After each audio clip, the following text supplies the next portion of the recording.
Kaya pala ganito ang naging resulta ng kapalaran ko. Kasi alam ng Diyos na kaya ko.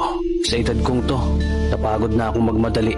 Kaya lahat ng ginagawa ko ngayon, ini-enjoy ko na lang. Siguro sa dami na rin ng aking pinagdaanan, napagtanto ko na ang buhay ay mas malawak at mas mahiwaga pa sa mga problemang dumarating sa buhay natin. Tumatanda na tayo, baka sa kakahabol natin sa masagana at maayos na buhay, ay hindi na natin na-enjoy ang buhay. Baka nabubuhay na lang tayo dahil nape-pressure tayo sa sasabihin ng ibang tao.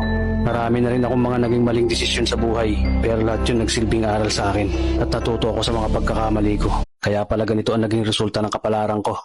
Kasi alam ng Diyos na kaya ko. Sa edad kong to, napagod na akong magmadali. Kaya lahat ng ginagawa ko ngayon, ini-enjoy ko na lang. Siguro sa dami na rin ng aking pinagdaanan, napagtanto ko na ang buhay ay mas malawak at mas mahiwaga pa sa mga problemang dumarating sa buhay natin. Tumatanda na tayo, baka sa kakahabol natin sa masagana at maayos na buhay, ay hindi na natin na-enjoy ang buhay.